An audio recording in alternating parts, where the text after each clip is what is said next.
Welcome to another episode of the Dynamic Thriving Podcast. I'm your host, Mary Ann Pack, spiritual medium, author, and joy advocate, guiding you into all things life transformational.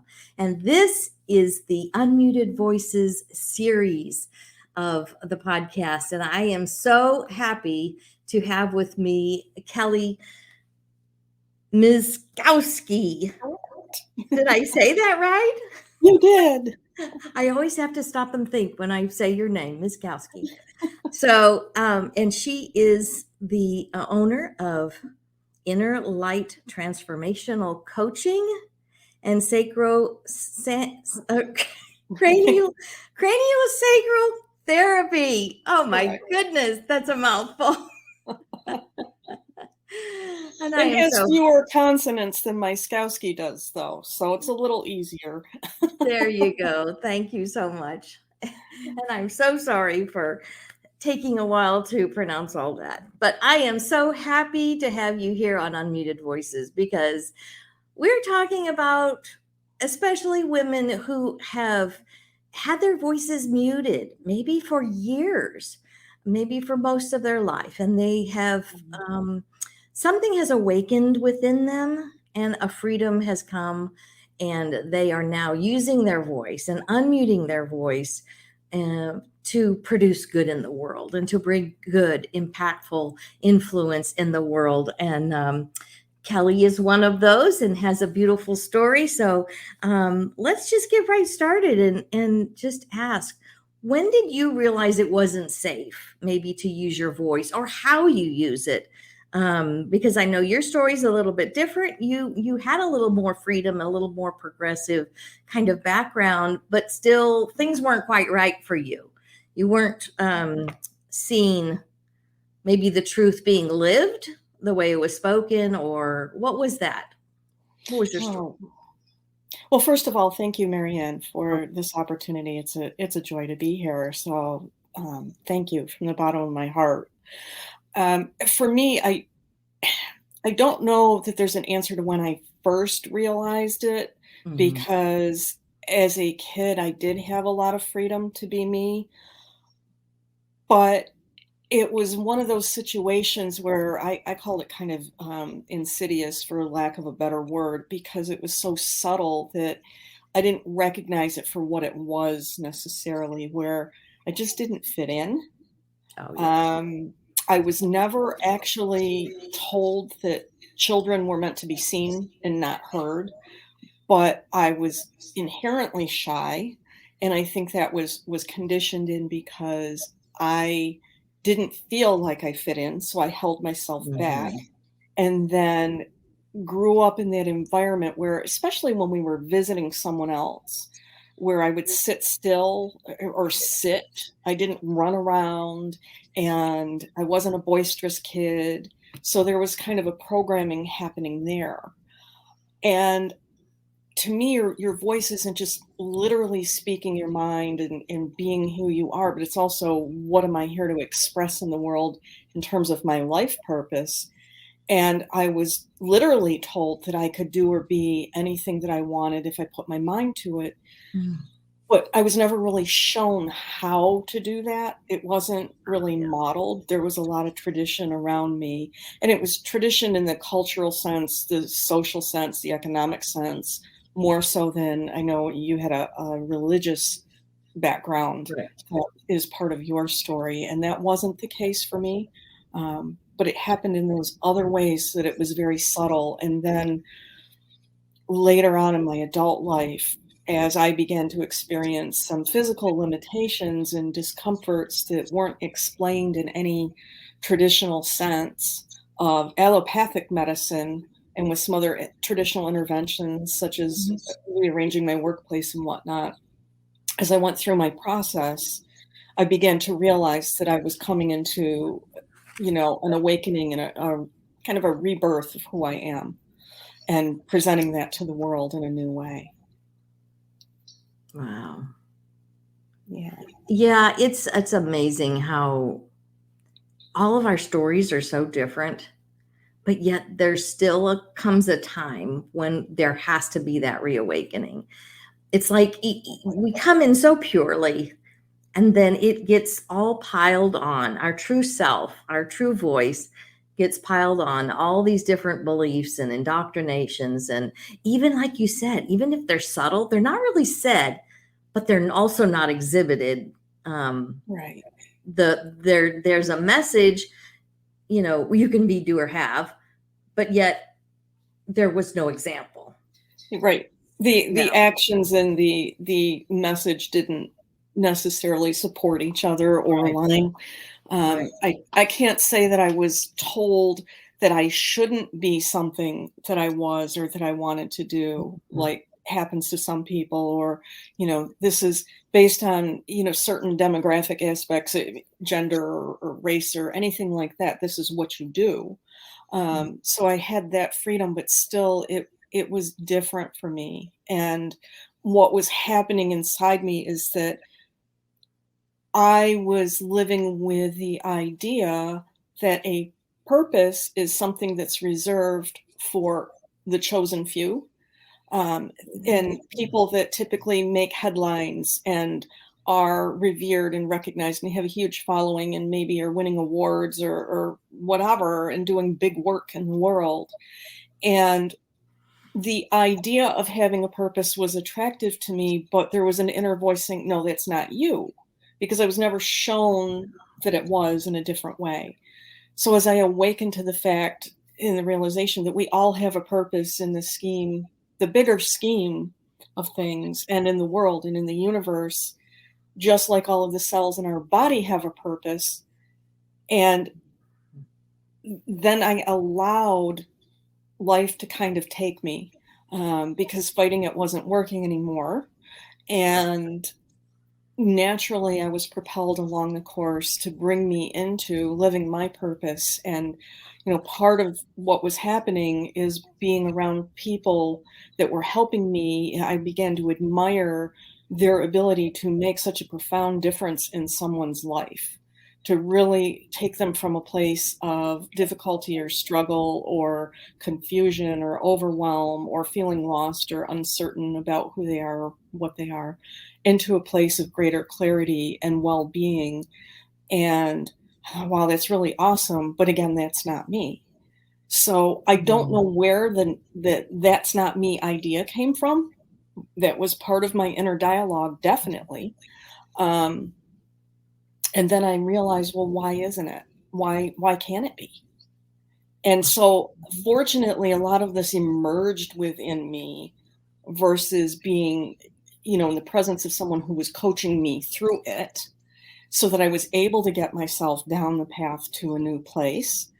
But I know not everybody can do that, and it would have been easier had I had the support. So I'm grateful that I am able to support others that desire it and feel we're a match, and be there for them in a way that I didn't have someone there for me. So yeah, Uh, yeah, absolutely. I feel the same way. It's like, I think it took me so much longer. And even our last guest talked about that. mhm, Don't make it take so long. Seek help. Mine was several years ago, and life coaching and things like that, trauma coaching just wasn't around. So, but it is available now. And that's why I'm such a big proponent on people getting coaching. And that's why I love highlighting coaches and transformational workers and light workers, because you don't have to take as long as we did. So you hit on some of the indoctrinated kind of beliefs, whether they were subtle or, you actually, but there were indoctrinated beliefs that you had that did hold you back. Was there anything else you want to say about um, that, taught you that you had to kind of mute your voice no matter how you expressed it, whether it was, we it's not just a matter of physical voice, it's how we live our life. That's an expression of our voice, our truth. So right. um, was there anything else? I think for me, part of the tradition that I was raised in is that, you go through school and then you go to college and then you get a job and you become independent. And fulfill your financial obligations and make choices in life. And people, you know, typically grow up and find a partner and create a family, whatever that looks like for them, and have a home and whatnot. And there, I had to do things a little bit differently, I think. I did want to go to college, but I didn't know what I wanted to do. In college, I didn't know what I wanted to study. And part of it, in retrospect, was because the path that I was on really didn't exist at that time. What I was to become, the coach and transformational guide that I am, did not exist at that time. Mm-hmm. So I knew to choose what felt the rightest fit for me. It wasn't necessarily the easiest, but it was what I felt I could live with and support myself in staying on my path. And I know I run across people all the time who haven't had that, or they haven't been able to do that were much more directed by someone else that may have been well-intentioned, but again, it wasn't really right for that person. So it kind of manifested in me that way. There was one other thing that I wanted to mention when you and I were talking before we went on the air here about from a human design standpoint, and there are certain people who are designed to listen to that part of their gut that is correct for them to listen to in decision making, and that they'll hear or they'll literally hear that. And very young children will often give that as their response to a yes/no question. And then they're told to use their words, like don't grunt. And that's a way that our own innate guidance gets conditioned out, because we have this standard that we're expected to live up to. Or someone wants to hug us and we don't feel comfortable with that contact. That's not necessarily a judgment against that person or meaning that they really are a threat, but that child is perhaps told, be polite, be friendly, give them a hug. And those kinds of things happen with good intentions in mind, but that's some of the ways that we learn our instincts aren't what we're supposed to be following. And that gets us down the path of being potentially unhappy, unfulfilled, unhealthy, striving, struggling, and attempting to prove, which isn't correct for us. And it creates a lot of misalignment in our lives and energy around us that we're bringing forward that's just not the healthiest for us, the situation we're in, the people that we're with. And again, I don't feel there were any mistakes in my life. Everything was for a reason.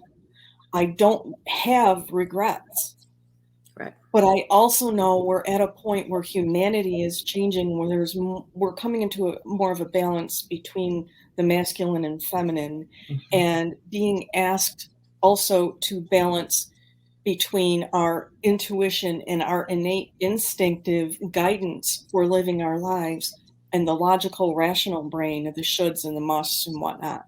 Right. So part of what also happened to me is in learning to be in business, the way I was guided and coached was ways that actually are not correct for me to be doing business, only the coaches didn't know that. And I didn't realize that. I knew on some level it wasn't feeling right. But this is where we can also have some trauma in the coaching world and conditioned trauma of, me feeling like there's something wrong with me because my energy isn't behind it. I don't have the enthusiasm for it. I don't have the commitment to it. It's hard to follow through. And what was happening is I was caught in the momentum and the hype of those around me, and the bright, shiny object of something that looked like for them it worked. It led to what I wanted, but wasn't correct for me. So that's another way this has happened in my life. And this is all kind of coming together at this point in time where it's like, yeah, here's another layer of it. This isn't a linear process. Mm-hmm. It's linear in short spurts. Like, okay, we're working on this right now, and this is the path. And then we get to this point, it's like, and it kind of opens up in a whole new way, and we're back in it again. Absolutely. It's definitely, peeling the layers back, Yeah, you know. So, layer by layer. yeah, exactly. So, in having to kind of mute how you lived, or, the not feeling like you didn't belong, I can attest to that. Our previous guests also talked about that. So I think that's going to be a big issue with this, that we have those feelings of not belong, or we don't fit in. Um, but how did having to squelch that part of your life, your voice, your expression, however how did it affect your life? Because I know so many times it affects our relationships, or even our career choices, or our finances, our health. For me, it was health, really, or even your spirituality. What did that affect, to having to live that smaller, uh, like you said, not having, well, I couldn't have a purpose, Right. you Yeah. know. Great question. And again, I think a lot of it was subtle. And certainly growing up through school, I was not part of the popular crowd. I wasn't the latest fad. I didn't have a big following. And at times it was lonely, not Mhm. fitting in. So it affected me in that way. But yet it also was a good thing, because the relationships I did have were were of the highest quality. Um, and that actually is part of how I'm designed to live in a human design standpoint. Few relationships, but it's quality that's important, not quantity. Yes, yes, yes. So there was that. And then ultimately, um, it affected me physically, because I wasn't listening to the subtle nuances of my innate instincts and intuition, saying, yeah, go for it. Yes, there's more. Yes, there is a way to do this. Yes, this is you. Yes, you have a purpose, and you're meant to do more. And again, I do believe it was at the correct time for me. Mhm. Um, but I began feeling a lack of control in my life, because my outer circumstances were changing. And again, I Mhm. feel that there is something greater than us that has the whole picture, and we don't always see that. So in the bigger plan, it was time for a shift.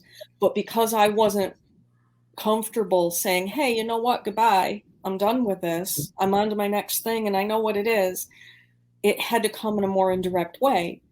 So there were changes in my workplace and with my employer that were happening, with reorganizations, and then eventually sale of the company. And in that, I felt a loss of control. And so I was attempting to control my life at times to feel better. And that was resulting in tension in my body. And one of the things I would do is use the computer and the mouse, and I can point and click and choose and change and control that way. And it wasn't like it was addictive or pathological, but that's what was happening. I was tense. Okay, I can control this. I can hold on to it. I can make this choice. And so I was having difficulty in my hands, and some discomfort that defied a diagnosis.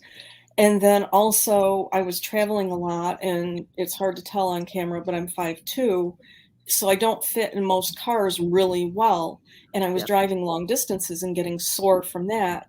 And what's going on? So when you're in your car, you're in control of the direction that you go and the pace you get there. You got to look at the metaphors to really start to understand these things. Um, and the deeper level. So it was showing up in my body in a lot of different ways. And we were adjusting the car, and we were adjusting my workspace and giving me a different mouse. And, a lot of it was happening because I was on the computer a lot at work. And um, it was showing up as, this is something isn't right here. Right. And eventually, the part of me that just persevered, that knew there was an answer out there somewhere, and these other answers weren't fitting. I was told, oh, you probably have fibromyalgia or lupus or something. And I was like, no, I don't have something I can't spell or pronounce. You're wrong. There's some other answer here. And literally, that's what was going on in my head. I'm like, well, then what is the answer? I don't know. But I eventually ended up in the hands of a craniosacral therapist. And the way I look at craniosacral therapy is it helps us relax to the point that the blueprint for us and our being is able to more fully come through and express without the limitations, without the beliefs and the indoctrination and the conditioning and all of those preconceived notions and voices in our heads that hold us from fully expressing, that hold us back and keep us playing small and being something we really aren't designed to be. And when we relax to a very deep point, the tension patterns, it's very literally can be tension in the body, and dysfunction can then begin to resolve and allow that fuller expression. And as I was beginning to feel better physically, I was beginning to perceive the world differently because the filters were relaxing and opening up and resolving. And then as I saw my world differently, I related to it differently. So there was less stress. And it's stress in a broader sense than what we typically think about. But it's still stress. So as I was relaxing and opening and allowing the flow of life, then nature took its course. And the job that I was in when all of this started, the company was purchased by another company and my position was eliminated. I was hired into another job with similar work because I didn't know what to do at that time.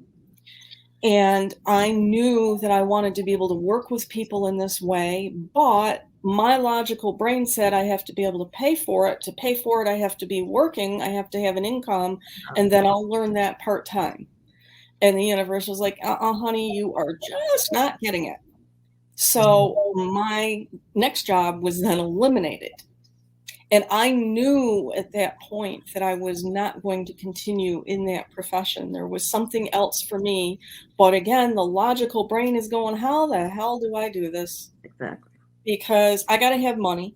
So I got to get another job. But where I live, the opportunities are few. We're not up for moving. Hubby was a dairy farmer, multiple generations, and this is where we're going to be. And, you know, I knew I was staying with him. So how is this going to work? Right. And finally, when I said, I've just got to, I know I need to be a craniosacral therapist to help people grow personally and professionally. And the easiest way for me to do that, I had to have a license to touch, was to become a massage therapist. So go to massage school. And my best friend at that time, she was my massage therapist. And when I said, I've got to find a way to go, I guess I'm just going to have to go and forget trying to look for work. And she looked at me and she was kind of like, I forget her exact words, but I wondered when the hell you were going to like finally realize that, you know? And so I went to school, and then things flowed and the universe supported me in that. And I got through school and I got to open my business. And over the years, it's been a challenge for me because I don't have a traditional business. I'm not meant to work with a huge number of people. There are certain people that I am designed to work with that need to find me, and we connect. And I don't have the energy to work the typical number of clients that most other people can work with, and to work a full work week.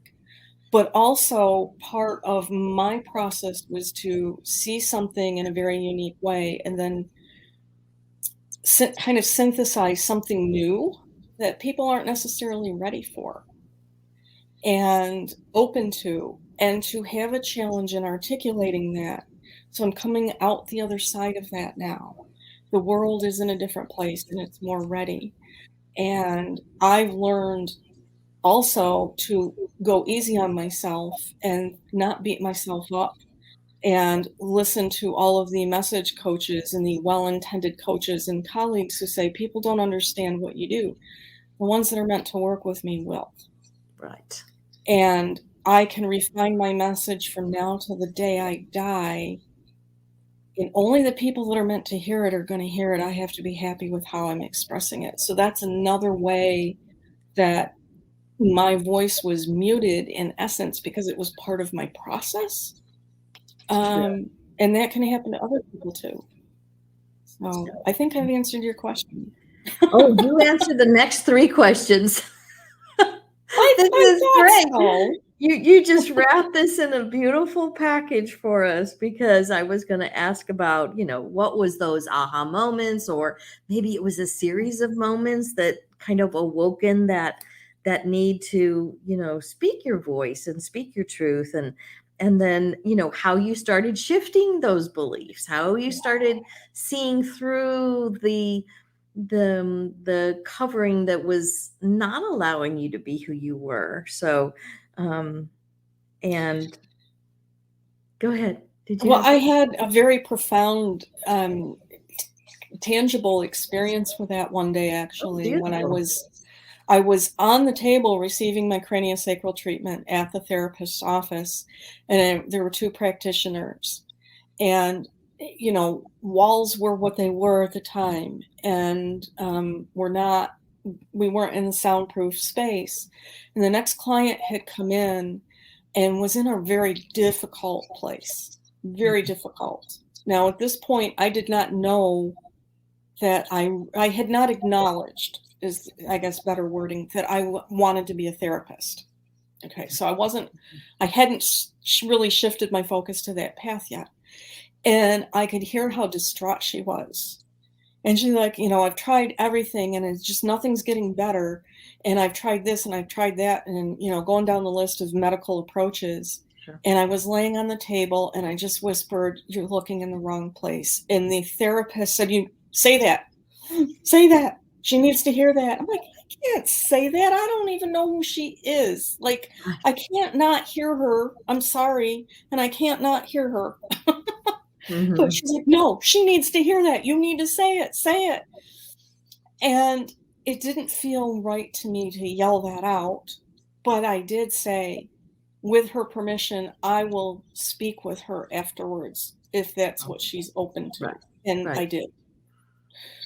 So that stuck out in my mind, and I think that was kind of pivotal. It's like, wait a minute. I'm seeing things here in a way that other people can't, and that's part of my gift. When you can't see it for yourself, I'm able to help you connect the dots for yourself. If you don't actually connect them, it's not going to, things aren't really going to shift. Somebody else can't do the work for you, but to make the space and help create the opportunities. So thank you for the opportunity to share that. Yes, absolutely. I'm just thrilled. And so now, in the place of our mess being our message, your message now to the world is? Oh, wow. My message to the world is that everyone has a purpose. Yes. You would not be here if you didn't. It just might not be a purpose in the conventional sense in which it gets defined, and the word gets used a lot and perhaps overused. So you are serving in some capacity to create change, to make a difference, to support functioning and flow and life. It just might not be headline worthy. And that doesn't mean that it's any less. You might not be up for the next Nobel Prize, but that doesn't mean you're any less than. And oftentimes it gets associated with our titles and our hats and our roles, and that is not your purpose. Your purpose is with you regardless of your circumstances, regardless of the position that you hold, or how you're spending your time, or how you're earning a living. How we express that purpose is through our hats and titles and roles, but those are given to us at the time that it's most appropriate for us to express that in the world. And then we all have a vision of what we're creating or how we see ourselves and how we see the bigger picture. So each one of us has a vision, mission, and purpose to live out, just as any corporation does, as any business does. And I help people discover what that is for themselves. But what I also know through my experience is that intuition and our innate instincts are as complicated as the rest of our anatomy and our nervous system. They are vast. And for each one of us, it takes on its own, we have our, I guess it's better to say, our own unique messaging system and guidance system built within us. And early on, as I mentioned previously, we're conditioned away from that without even realizing it, and without the people that are doing it necessarily realizing it. And if we can reconnect to that, we can be healthier because we're not repressing what's naturally trying to express. So in that attempt to hold back, we're creating stress in our lives in a different way, perhaps, sometimes in the very traditional sense, but it can also be very subtle. If we can learn to listen to those subtle cues and give ourselves a chance to honor them in our own way and time, then we are more fully living our purpose. We are more fully expressing, and we are happier and healthier for it, and making the contribution we're here to make. And for me, my purpose is to live my soul's intentions for this lifetime. Absolutely. And within that, there isn't, I'm a coach, I'm a healer, I'm a wife, I'm a friend, I'm a woman, I'm nothing. That's, my soul is here for a reason, and it knows that reason, and it's trying to fulfill that. And if I connect with that and allow that, how freeing is that? How empowering is that to know I don't have to make all the decisions. Something else is helping to show me the way and align with that. And my choice is in aligning with that. And then there are decisions in how I'm spending my time and energy. But this guidance system isn't just for what am I going to do next? Who am I going to spend my time with? Am I going to eat now?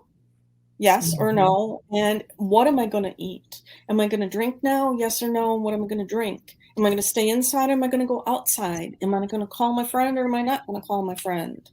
Am I going to sort the mail or am I going to let it go later? All of the little mundane things that we do, dry the dishes or let them dry.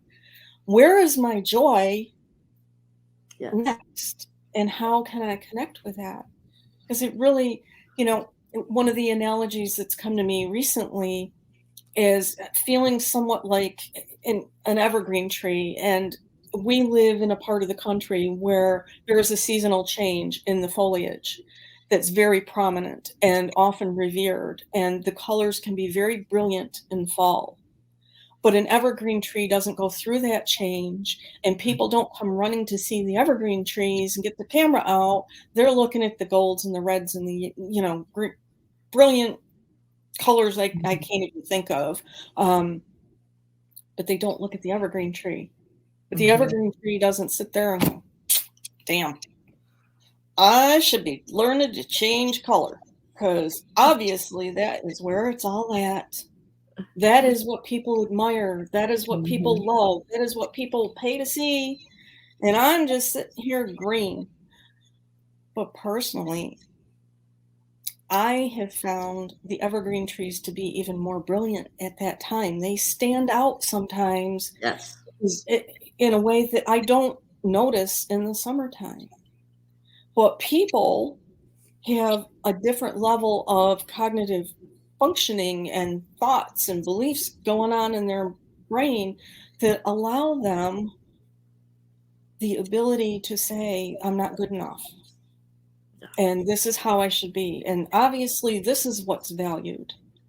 And, how many times, and I don't know if this has happened to you, but in the process of creating a business, I've been told, well, you need to do research and figure out what people want. Right.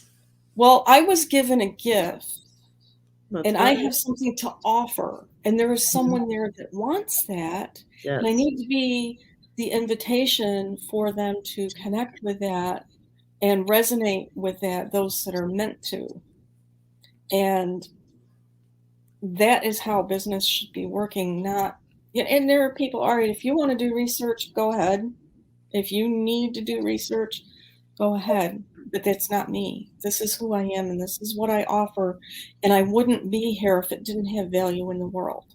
Our cells don't run around going, hey, I was put here to digest food and this really sucks because the brain's getting all the attention. Mm, I should have been a brain cell. No, they digest food because that's what they were meant to do. And when they don't do that, you kind of suffer because you got indigestion, right. Right. you know? Yes. That's so perfect.